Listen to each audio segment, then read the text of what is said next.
మనం breaking news చూస్తున్నాం. తెలంగాణ హైకోర్టులో కేటీఆర్ కు ఊరట లభించింది. ఇదే అంశంపై మరింత సమాచారం మా క్రైమ్ కరెస్పాండెంట్ ప్రవీణ్ అందిస్తారు. ప్రవీణ్, ఎటకేలకు సుదీర్ఘ విచారణ తర్వాత కేటీఆర్ కు ఊరట లభించిందని చెప్పాలి. ఎందుకంటే ఇప్పటికే క్వాష్ పిటిషన్ దాఖలు చేయడంతో మధ్యాహ్నం 2:30 నుంచి ఇప్పటి వరకు సుదీర్ఘ కాలం పాటు విచారణ కొనసాగింది. వారం రోజుల పాటు తనను అరెస్ట్ చేయవద్దంటూ కూడా తెలంగాణ హైకోర్టు ఆదేశించింది. దీంతో విచారణకు సహకరించాలంటూ కూడా స్పష్టం చేసినటువంటి పరిస్థితి కూడా కనపడుతుంది. మరోవైపు ప్రభుత్వ తరపు న్యాయవాది కూడా సుదీర్ఘంగా వాదనలు వినిపించడం జరిగింది. మరోవైపు కేటీఆర్ తరపు న్యాయవాది కూడా తన వాదనలు వినిపించినటువంటి సమయంలో ఇది రాజకీయ కక్షలో భాగంగానే కేటీఆర్ పైన ఈ కేసు నమోదు చేశారు. ముఖ్యంగా ఎన్నికల కంటే ముందే అగ్రిమెంట్ చేసుకున్నారు కాబట్టి అగ్రిమెంట్ ప్రకారం చెల్లింపులు ఏ విధంగా అయితే చెల్లించాలో అదే విధంగా ఇప్పుడు చెల్లింపులు జరిగాయి తప్ప ఎక్కడా కూడా నిబంధనలు ఉల్లంఘించలేదు. మరోవైపు పీసీ యాక్ట్ కూడా అప్లికబుల్ కాదు, 409 సెక్షన్ అనేది కూడా వర్తించదు అనేటువంటి అంశాన్ని కూడా కేటీఆర్ తరపు న్యాయవాది సుప్రీంకోర్టు సీనియర్ అడ్వకేట్ కూడా దాదాపు గంటన్నర పైగానే వాదనలు కూడా వినిపించినటువంటి పరిస్థితి కూడా కనపడుతుంది. ఎట్టకేలకు తెలంగాణ హైకోర్టు పిటిషనర్ యొక్క వాదనలు ఏకీభవించిన తర్వాత కొంత అయితే మాత్రం రిలీఫ్ దొరికిందని చెప్పాలి. తదుపరి ఉత్తర్వుల వరకు ఎలాంటి చర్యలు తీసుకోవద్దు, వారం రోజుల పాటు ఏసీబీ అరెస్టు చేయవద్దంటూ కూడా ఆదేశాలు ఇచ్చినటువంటి పరిస్థితి కనపడుతుంది. దాని తర్వాత ఈ వారం రోజుల్లో పోలీసుల ఇన్వెస్టిగేషన్ కొనసాగించుకోవచ్చు.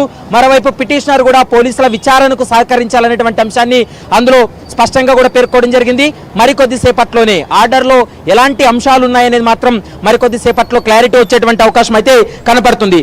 మరోవైపు ఇప్పటికే కేటీఆర్ తరపు న్యాయవాది తన వాదనలు వినిపించినటువంటి సమయంలో కూడా చాలా కీలకమైనటువంటి అంశాలు అంటే దాదాపు ఇది వెలుగులోకి వచ్చిన తర్వాత ఏదైతే వీళ్ళు నిధులు దుర్వినియోగం జరిగిందనేటువంటి అంశం ఎప్పుడైతే రాష్ట్ర ప్రభుత్వం చెప్పిందో 11 నెలల తర్వాత ఎఫ్ఐఆర్ నమోదు చేశారు.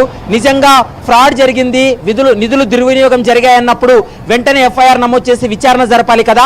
11 నెలల పాటు సమయపాలన చేశారనేటువంటి అంశాన్ని పదే న్యాయస్థానం దృష్టికి కూడా తీసుకురావడం జరిగింది. మరోవైపు గతంలో అంటే సుప్రీంకోర్టు కావచ్చు, పలు రాష్ట్రాల హైకోర్టులు ఇచ్చినటువంటి ఆదేశాలు, ముఖ్యంగా Lalit Kumar versus UP state కేసును సుప్రీంకోర్టు ఆర్డర్ ఏదైతే ఉందో ఆ ఆర్డర్ను ఎక్స్ప్లెయిన్ చేస్తూ ఉదాహరిస్తూ కూడా న్యాయస్థానం ముందు తన వాదనలు కూడా వినిపించడం జరిగింది.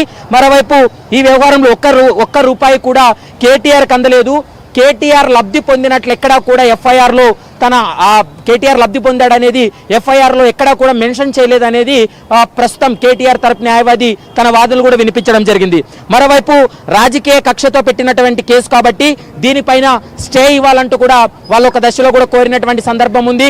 మరోవైపు 3 సుప్రీంకోర్టులు ఇచ్చినటువంటి తీర్పులు ఏవైతే ఉన్నాయో ఆ తీర్పు కాపీలను కూడా న్యాయస్థానానికి అందజేసినటువంటి పరిస్థితి కనపడుతుంది. మరోవైపు 2 అగ్రిమెంట్ కాపీలు అంటే బీఆర్ఎస్ ప్రభుత్వంలో చేసుకున్నటువంటి 2 అగ్రిమెంట్ కాపీలు ఏవైతే ఉన్నాయో ఆ కాపీలను సైతం తెలంగాణ హైకోర్టుకు అందజేయడంతో తెలంగాణ హైకోర్టు వాటన్నిటిని పరిశీలించిన తర్వాత ఈ కీలక నిర్ణయం తీసుకుంది, కీలక